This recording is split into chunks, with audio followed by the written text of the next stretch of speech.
What is going on, guys? Okay, so today I'm going to be talking about everything to do with Rugby Challenge 4, because I know you guys like it when I make these videos, and it's going to be a bit of a discussion video, and it should be quite interesting. I've got a few points I want to kind of discuss, because as you guys know, I never played Rugby Challenge 2 and 3. I did play the first one, but yeah, this is just an introduction, so let's just get into it, and then let's talk about it. Welcome back to another video on the Rugby channel. Please make sure you go ahead and leave a like, comment, subscribe, click the notification button, as well as please go ahead and follow us on our social media platforms to be up to date with the channel. So as we know, Rugby Challenge 4 is coming out in December this year, and it is quite an exciting announcement for you guys. You all really want to see loads of footage and stuff on it. Whether or not I'll be covering that sort of stuff, I don't know yet. I want to see more on it, if that makes sense. I think a lot of you are the same, because they do all... Well, I know some of you guys were saying 2 and 3 felt like they were the same sort of copy of each other, and the graphics they use in the same engine and stuff like that. So we have been told for this game that we're going to be getting better graphics. It's going to be I don't know if it's going to be a newer engine, but it said it would be better graphics, so that's a good thing. I'm hoping it's going to be a lot better compared to the third one. Oh, by the way, this is screenshots from Rugby Challenge 3. I've just put the logo on it because the logo is to do with this video. So ignore the screenshots. Because what I saw, I've seen footage of the third game, and I felt like it was kind of it looked really good. Don't get me wrong, the graphics look good, but I did feel like gameplay kind of got repetitive, certain animations and stuff. Just my opinion. Don't hate me for that. But yeah, I mean the game is good, as we all know. It's got the fan hub, so if you don't have any licensing, on a team, for example Wales and stuff like that, you can download them on the fan hub, which is a really good thing. I've never actually got to use it because it wasn't in the first Rugby Challenge game, but a lot of you guys are saying it is really good, and I should buy it. Again, I'll have to see more footage on it, but as of right now I'm 50-50 on getting it. The fan hub then, if you are new to Rugby Challenge games, the fan hub, you can download unofficial teams and kits and stuff like that. So people can make them, and then you just download them, and then basically they're in your game with all the players and stuff. So again, it's a good thing, because we know Rugby 20 has a lot of national team licensing. I'll read them out to you now. Okay, so we know Rugby 20 has Wales, Scotland, Ireland, France, Italy, Canada, Georgia, Namibia, Samoa, Tonga, USA, the English Premiership, the Russian national team as well, Pro 14, the Top 14, and the Pro D2. So as of right now, we know Rugby Challenge is going to have the Super Rugby. We know they'll probably have New Zealand, South Africa, Australia, and Argentina officially licensed. I'd imagine they'd have Japan as well, because nobody actually has the license for Japan yet. So pretty much they're going to have that, I'd expect anyway. It's not 100%. The England national team isn't with Rugby 20, so I'm guessing they're going to be going with Rugby Challenge again, just like they have on previous titles. And that's literally all we know about Rugby Challenge right now. So it's quite annoying, I know, but again, with Rugby Challenge as well, you get licensed stadiums. So Twickenham will obviously be in it, New Zealand Stadium, Australia, and everything like that. So again, that's another really good thing if you're into sort of your licensing and stuff like that. Me personally, I'm more of a gameplay kind of guy. I want the game to run smoothly and fast rather than have amazing graphics and stuff like that. It's the same as say if I don't usually go for story mode, well, I don't usually go for sports games, I usually go for story mode games. So if I, say with Uncharted, right, I know this is going way off topic, but stick with me what I mean.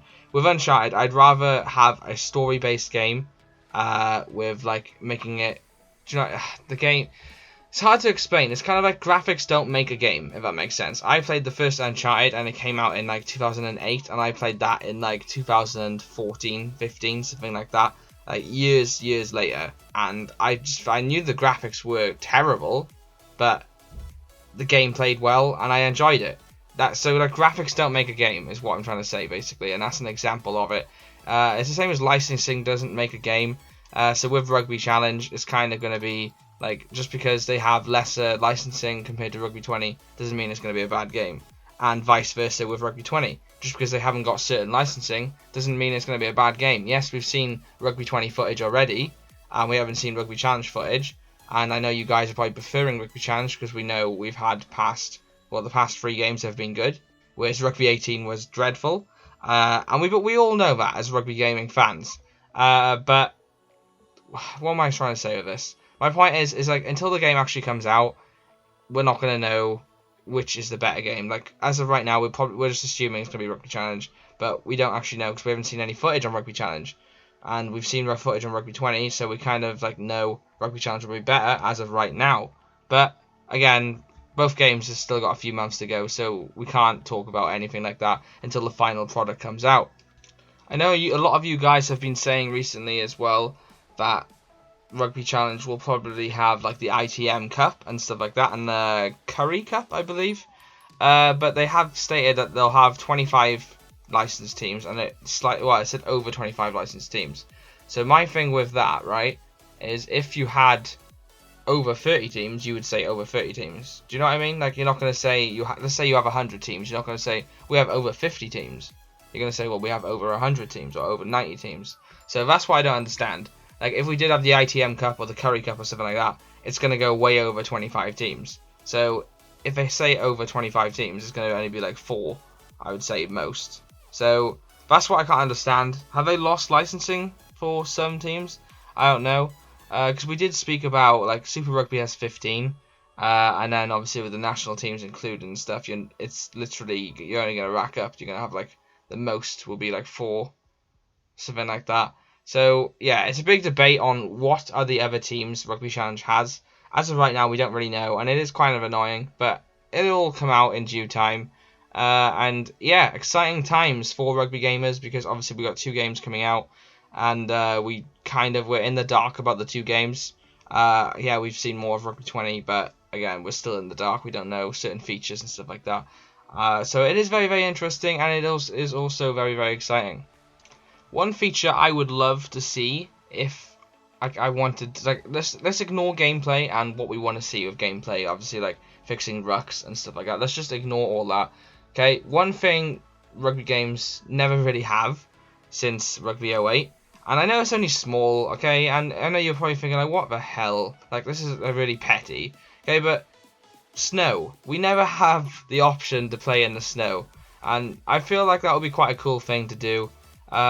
Like, if you're like in a cold country, or say it's snowing outside, like, I don't know about you guys, but whenever I'm playing a rugby game, I kind of always want to have the same sort of weather that's going on. For example, say if it's building up the summer and it's shocking weather outside, like it's raining and stuff, I'm kind of like, well, it's summertime, technically, I want to play in the sun.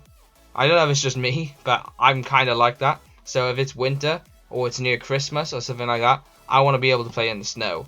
And with Rugby Challenge coming out in December, I think a cool feature for their game would be to be able to play in the snow.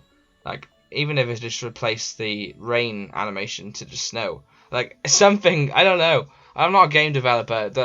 You gotta admit, that would be quite a cool feature to see.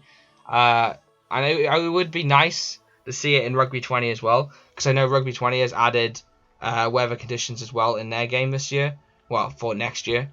But it would be quite a nice feature, as I said. It's only a small thing, and you're probably thinking it's quite petty, considering both games need to focus on other areas. Yeah, I know. I'm not taking that away from the whole idea. I know Rugby 20's got its problems and needs to sort it out. And I know Rugby Challenge is going to have to fix a lot of things to be better than Rugby Challenge 3.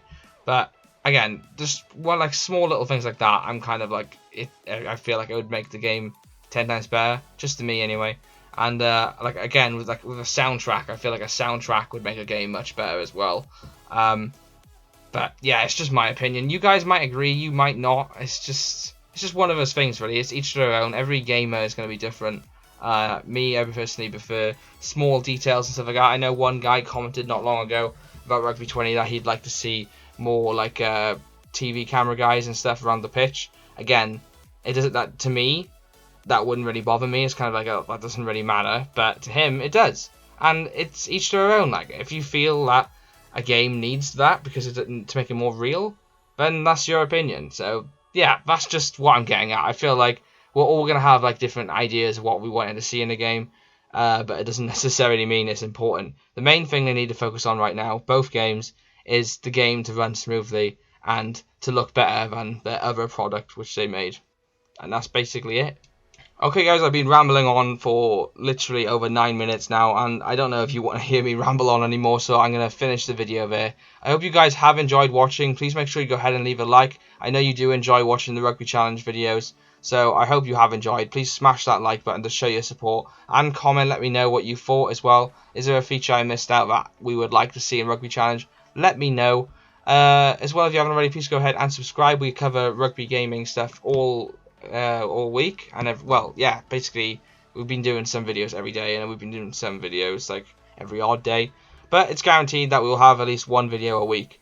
So yeah, well, on that further note, that's going to be the end of the video. Please as well make sure you go ahead and join my Facebook group. You'll get to put your own opinion up on Rugby World Cup related stuff, rugby stuff, literally whatever you want, and just join it, and you can be a little community and stuff. It's quite fun. Please join the Facebook group. And yeah, without further ado guys, that's going to be the end of the video. Thanks for watching. Like, comment, subscribe. I've been Andrew. I will see you in another upload. Peace out guys.